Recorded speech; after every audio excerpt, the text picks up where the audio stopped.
तो मार्च आते ही सभी के सिर में दर्द होने लगता है। क्यों?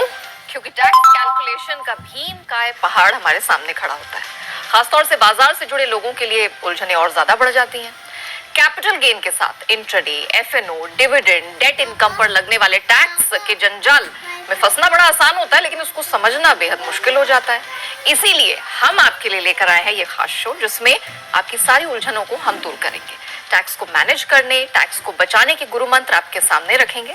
नमस्कार, हमारी इस खास पेशकश टैक्स की पाठशाला मार्च 2022 में आपका स्वागत है। आपके साथ मैं हूं नेहा आनंद और टैक्स की हर मुश्किल को आसान बनाने के लिए आज हमारे साथ जुड़ चुके हैं जी बिजनेस के मैनेजिंग एडिटर अनिल सिंघवी जी, जो बाय द वे सीए और सीएस भी हैं। तो सर, हम तो रोज आपको देखते हैं मार्केट एक्सपर्ट के अवतार में, आज खास आप हमारे लिए सीए का चोगा पहन के आए हैं। नहीं, दोनों तरह से बेसिकली, और ये हर साल मैं शो करता हूँ। हाँ। इस शो को करने के पीछे एक पर्पस ये भी कि मैं भी अपने आप को अपडेट कर लूँ कि हर साल अगर इनकम टैक्स के कोई नियम बदल रहे हैं, स्टॉक मार्केट से जिस तरह की जो भी कमाई होती है, हमारे जो सारे दर्शक है उनके अगर कोई नियम बदल रहे हैं तो कम से कम वो एक बार रिव्यू कर लिए जाए। तो दोनों ही जो बाजार का अनुभव है और सीएसीएस की क्वालिफिकेशन है, उसका मिक्स आप अगले आधे घंटे में देखेंगे। बिल्कुल, और उसका फायदा ना सिर्फ हमें, हमारे पूरे दर्शकों को मिलेगा, क्योंकि सर टैक्स का जंजाल है ना, वो अपने में ही एक बड़ी टेंशन की बात है और बाजार को लेकर 10 तरह के जो बाइफिकेशंस होते हैं वो दिमाग को खराब करते हैं। तो सर, विदाउट अडू,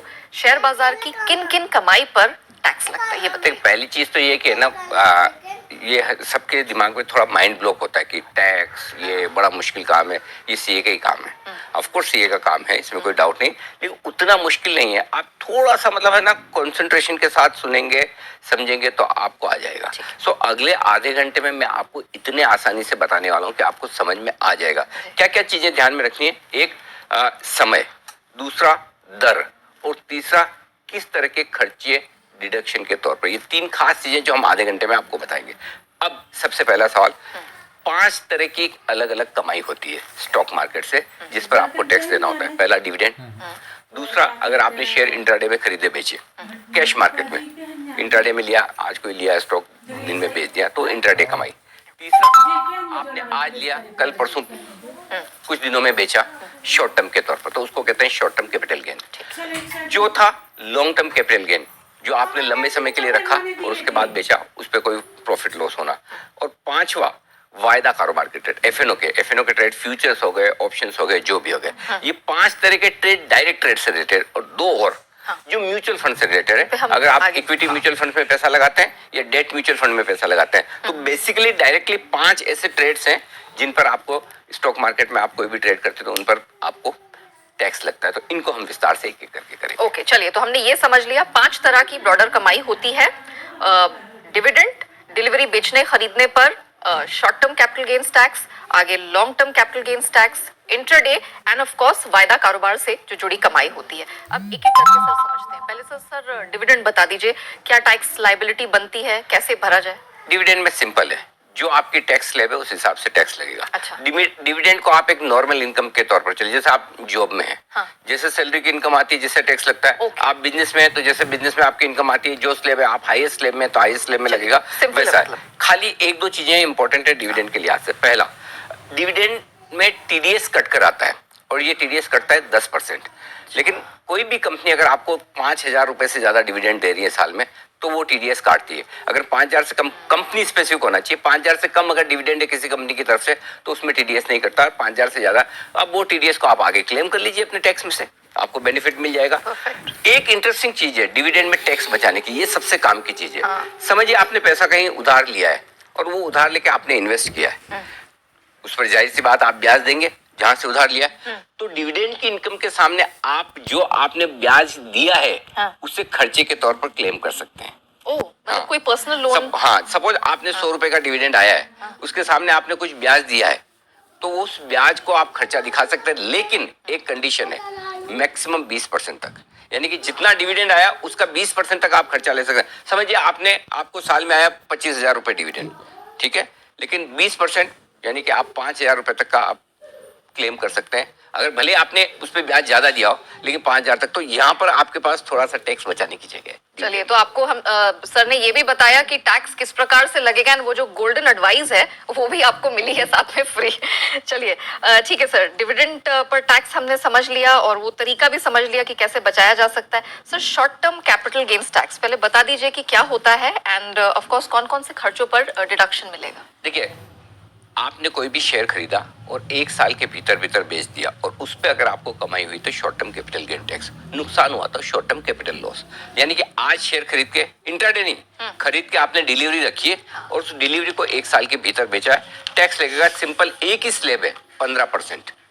अब इसमें जो इंपॉर्टेंट चीज है, जो भी एसटीटी, टर्नओवर चार्जेस, ब्रोकरेज वगैरह वो लगते हैं, वो तो लग के आते हैं और वो आपको एक तरह से खर्चे के तौर पर मिल जाता है। लेकिन एसटीटी जो आप पे करते हैं, उस एसटीटी का बेनिफिट नहीं मिलता है, आपको डिडक्शन नहीं मिलता है, ये ध्यान में रखिए। क्यों?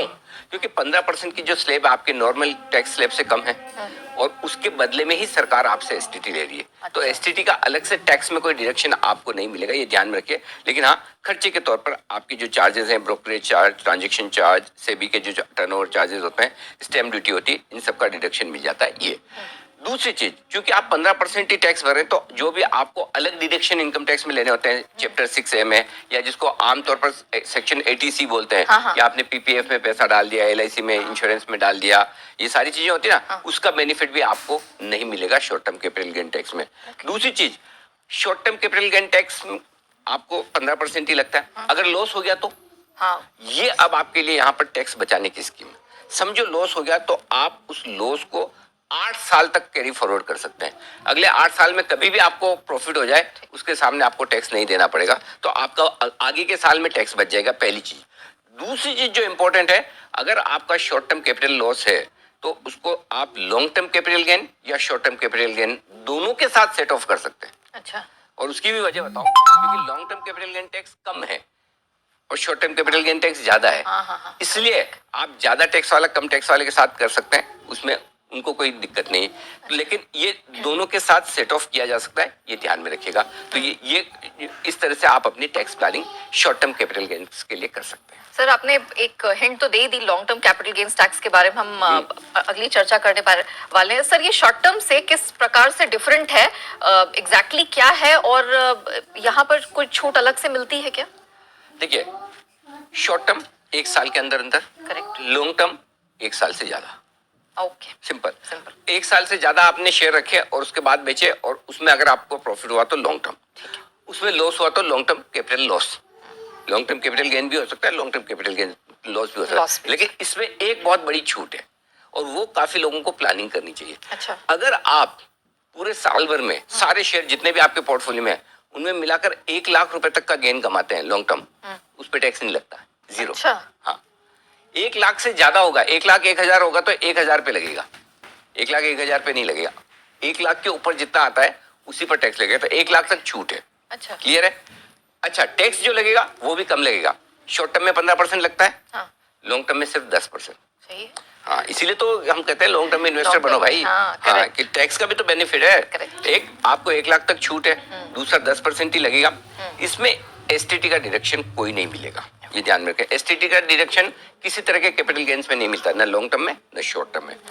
और जो कुछ भी आपका लॉन्ग टर्म निकल कर आता है वो सारे चार्जेस घटाने के बाद ही आता है। ब्रोकरेज आपने जो दी, स्टैम्प चार्जेस दिए, सेबी टर्नओवर चार्जेस जो भी दिए, उसके बाद सेम शॉर्ट टर्म की तरह लॉन्ग टर्म में भी आपको सेक्शन 80C के बेनिफिट नहीं मिलेंगे। पीपीएफ में पैसा डाला, इंश्योरेंस प्रीमियम में डाला और बाकी सब जहां जहां आप डालते हैं, होम लोन वगैरह के लिए, वो सब आपको बेनिफिट नहीं मिलेगा।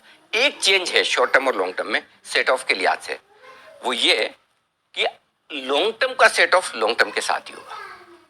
अच्छा, वो समझो आपने लॉन्ग टर्म कैपिटल लॉस किया, अगर लॉन्ग टर्म कैपिटल गेन किया हो तो कितना देते हैं आप tax? 10%। Short term capital gain किया होता तो कितना देते हैं? 15%। तो जहां आप 10% ही टैक्स देते हैं, अब वो 15% वाले के साथ कैसे सेट ऑफ कर सकते हैं? 5% का नुकसान गवर्नमेंट को है ना। इसलिए सरकार ने नियम ये जो बनाया है, इनकम टैक्स डिपार्टमेंट ने, कि लॉन्ग टर्म कैपिटल लॉस अगर आपको है तो वो लॉन्ग टर्म कैपिटल गेन के सामने ही आप सेट ऑफ कर पाएंगे। और 8 साल तक इसे भी आप कैरी फॉरवर्ड कर सकते हैं अगर आपका लॉस है तो जैसे शॉर्ट टर्म में कर सकते हैं वैसे इसमें भी 8 साल कर सकते हैं। सिंपल। ओके, क्लियर है? तो एक ही बदलाव है कि लॉन्ग टर्म का सेट ऑफ लॉस का लॉन्ग टर्म के साथ होगा, शॉर्ट टर्म का दोनों के साथ हो सकता है। ओके सर अब बात करते हैं उस कैटेगरी की जो खतरों के खिलाड़ी, हाँ। Intraday sir. अब बताइए सर, इंट्राडे की जो कमाई होती है इस पर कितना टैक्स लगेगा? देखो, जो इंट्राडे में जो ट्रेड करते हैं ना कैश मार्केट में, लिया बेचा, इनको सरकार मानती है, इनकम टैक्स डिपार्टमेंट मानता है स्पेकुलेटर। अच्छा। हाँ, क्योंकि उन्होंने लिखा ही ऐसा है। इससे कहते हैं स्पेकुलेटिव बिजनेस इनकम। बिजनेस से आपने कमाई की है लेकिन सट्टा करके, ये इनकम टैक्स डिपार्टमेंट मानता है। और जब इस तरह की आप कमाई करते हैं तो आपको टैक्स लगेगा आपकी जो पर्सनल स्लैब है। फॉर एग्जांपल मेरे आपके लिए अगर समझो हम हाईएस्ट स्लैब में हैं तो हमको हाईएस्ट स्लैब के हिसाब से देना है। अब अगर समझो जो आमतौर पर होता है, स्पेकुलेशन में किसी को पैसे तो बनते नहीं, होता तो नुकसान ही है, करेक्ट, राइट। इसमें एक कैच है, अगर आपने नुकसान किया तो आप 4 साल तक ही कैरी फॉरवर्ड कर सकते हैं, 4 साल के बाद नहीं। अच्छा, जैसे शॉर्ट टर्म लॉन्ग टर्म में 8 साल का कैरी फॉरवर्ड मिल जाता है, इसमें 4 साल तक की। अच्छा, इसमें भी जो बिजनेस इनकम या बिजनेस लॉस आता है तो जो भी खर्चे वर्चे हैं उनका बेनिफिट आपको मिल जाता है सारा।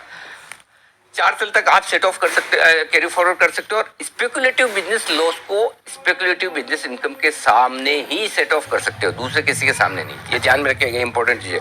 अगर आपने इंट्राडे में लॉस किया है, आगे फ्यूचर में अगले 4 साल तक इंट्राडे प्रॉफिट के सामने ही सेट ऑफ होगा और किसी के सामने नहीं होगा।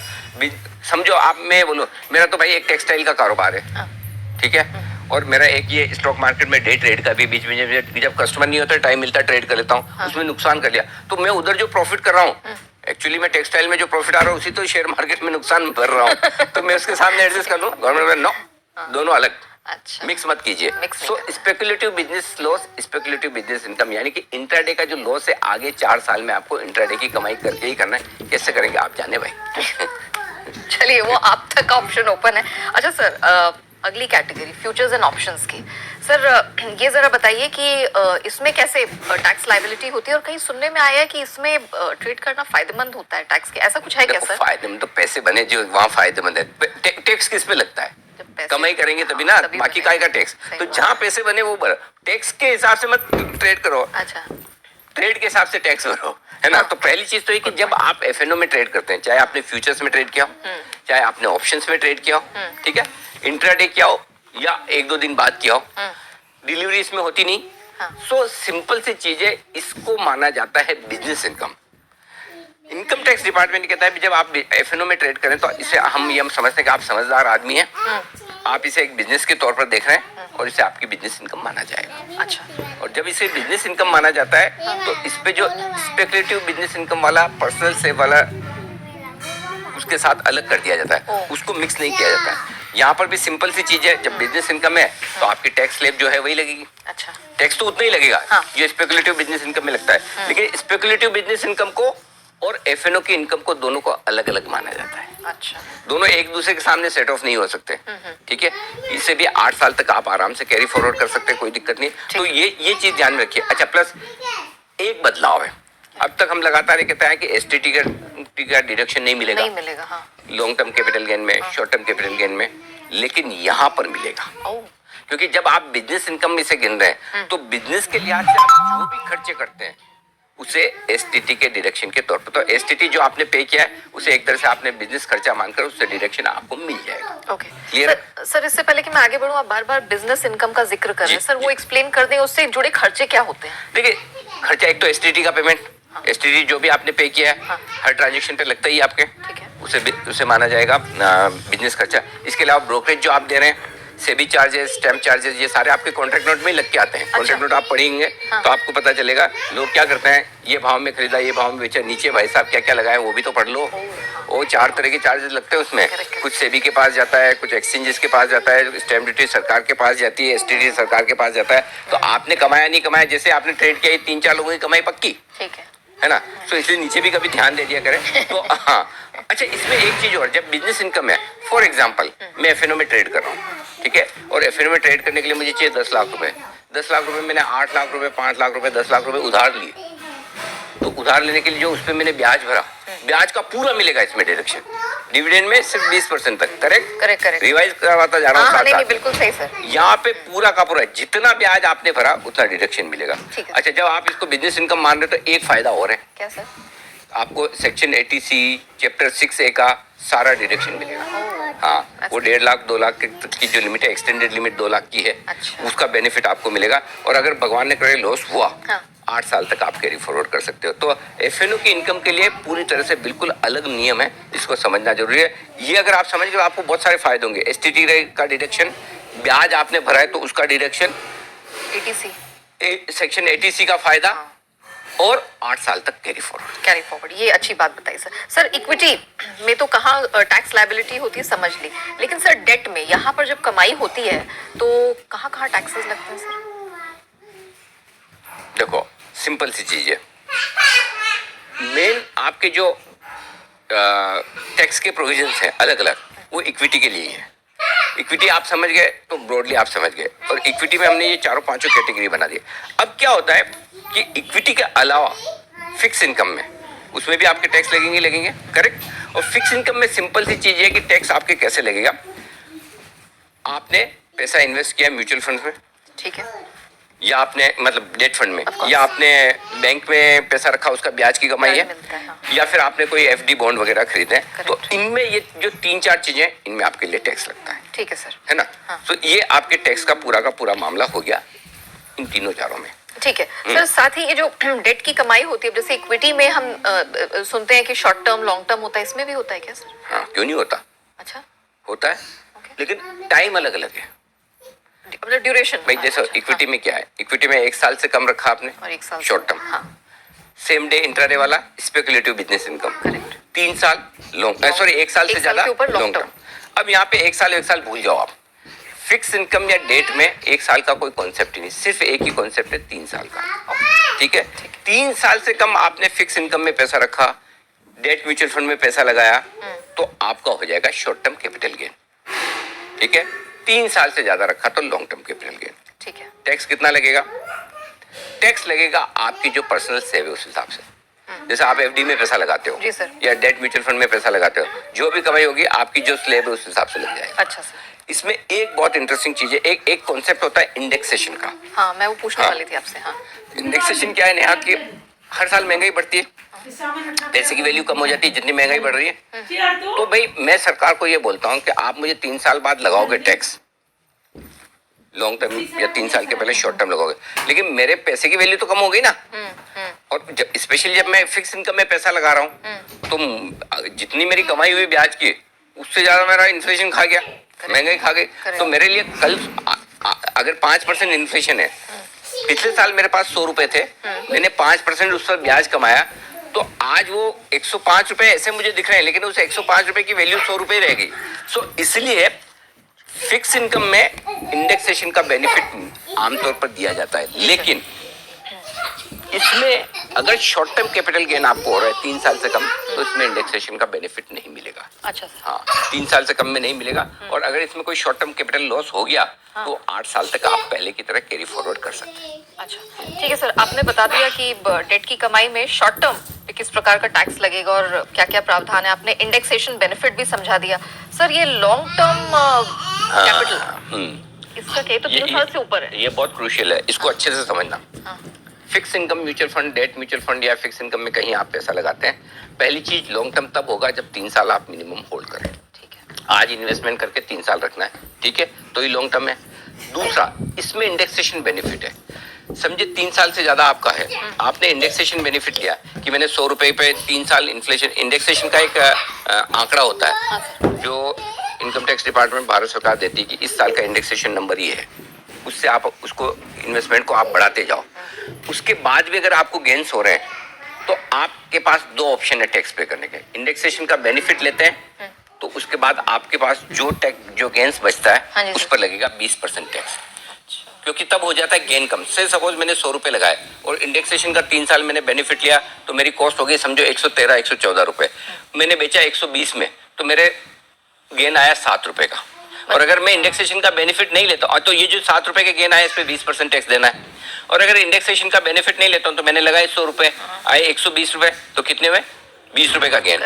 तो दूसरा ऑप्शन है कि आपको सिर्फ 10% टैक्स देना पड़ेगा। मतलब ये मैं निर्धारित करूं, आपके पास ऑप्शन है कि आपको जिसमें कम लग रहा हो लेना है या नहीं लेना है, जिसमें कम लग रहा हो वो लो, मेरे हाथ में जितना पैसा है। हाँ, जिसमें कम टैक्स लग रहा हो वो लो। तो जो अगर आप डेट में इन्वेस्ट कर रहे हैं और लॉन्ग टर्म के लिए कर रहे हैं, तो आपको ये इंडेक्सेशन और नॉन इंडेक्सेशन दोनों देखना चाहिए, और इसमें भी लॉस 8 साल तक कैरी फॉरवर्ड होगा, ये ध्यान में रखिए। ठीक है सर। वैसे तो आपने सारी शंकाएं दूर कर दी, लेकिन हम आपको ऐसे जाने नहीं देंगे। आपको अपना एक, वैसे तो आप बहुत सारी गोल्डन रूल्स एडवाइसेस यहाँ पर दे रहे थे, लेकिन एक गुरु मंत्र क्या होगा? ये सर मैं इसलिए पूछ रही हूँ ना, क्योंकि अभी मेरे दिमाग में एक सवाल आया कि हम तो ये अलग अलग कैटेगराइज कर रहे हैं। मान लीजिए मैं इक्विटी में ट्रेड कर रही हूँ, कोई भी अलग अलग फॉर्म हो सकता है, डेट में भी मेरा पैसा लगा है, यहाँ पर टैक्स लाइबिलिटी क्या? बहुत अच्छा सवाल है। तो पहली चीज तो ये कि आप जब ट्रेड करें, देखिए फैमिली मेंबर्स आपके बहुत सारे होते हैं, आप सबका अलग अलग अकाउंट खुलाओ और हर एक अकाउंट को अलग तरीके से ट्रेड। फॉर एग्जांपल आपको ट्रेडिंग करनी है,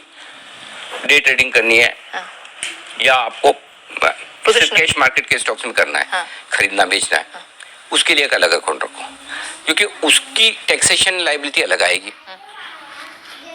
इंटरडे वाली की आपको पर्सनल टैक्स लाइबिलिटी जो है उस हिसाब से देना पड़ेगा, लॉन्ग टर्म शॉर्ट टर्म अलग हो जाएगा। फॉर एग्जांपल आप एफएनओ में ट्रेड करते हो, एफएनओ की ट्रेडिंग का एक अलग अकाउंट रखो। अच्छा। ताकि उसको क्या होगा, इंटरडे ट्रेडिंग का आपका स्पेकुलेटिव बिजनेस इनकम हो गया। और जो अदरवाइज आप अगर आप समझिए आप एफएनओ में ट्रेड कर रहे हैं तो एफएनओ का आपका हो गया बिजनेस इनकम, करेक्ट। तो आप एफएनओ को उस हिसाब से कर सकते हैं, मिक्स एंड मैच नहीं होना चाहिए। सो पहली चीज तो ये कि अगर आपको टैक्स प्लानिंग करनी तो वो टैक्स प्लानिंग मार्च में नहीं करनी, अप्रैल में करनी है, पूरे साल की। इस साल के अप्रैल में मत करना, तो खत्म हो जाएगा।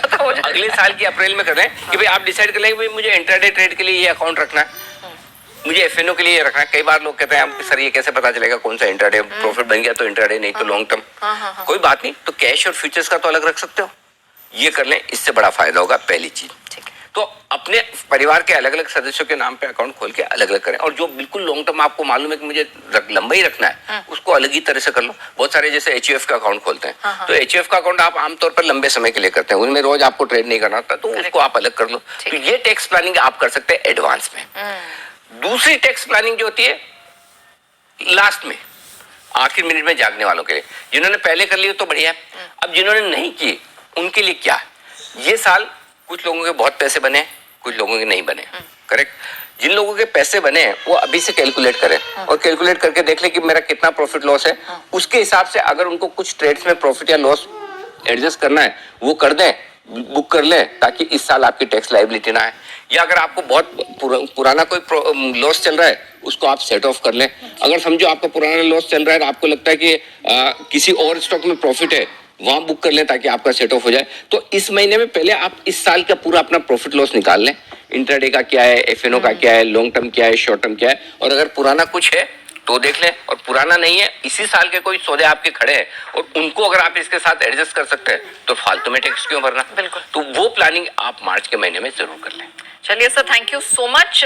मैं उम्मीद करती हूँ कि जिस तरह से मेरे सिर का दर्द खत्म हो गया है ये शो करने के बाद, उसी तरह से आपको भी बहुत राहत मिली होगी। हाँ सर, एक चीज और कहना चाहता हूँ, जरूरी नहीं कि ये शो आपने देखा और आपको एक ही बार में समझ में आ जाए, कोई जरूरी नहीं आए तो कोई दिक्कत नहीं। मैंने 18 घंटे 5 साल तक पढ़ाई तक जाके ये सीखा है। सर आपने पढ़ा तो हमें फायदा मिल रहा है। तो जरूरत हो तो इसको रिपीट करके 1-2 बार देख लें, ताकि आपको कहीं भी डाउट हो तो आप वापस उसको सुनेंगे तो क्लियर हो जाए। और रिपीट भी करिए, और ऑफ कोर्स हम सोशल मीडिया पे, इंस्टाग्राम पे, ट्विटर पे अवेलेबल हैं। कोई भी शंका हो या आपको लगे कि कुछ एक्स्ट्रा आपको जानना है तो आप बिल्कुल वहां पर हमसे कनेक्ट कर सकते हैं। एंड अनिल सर तो आपको रोज मिलते ही हैं आपके तमाम सवालों के जवाब देने के लिए। चलिए, तो इस शो में इतना ही, मुझे दीजिए।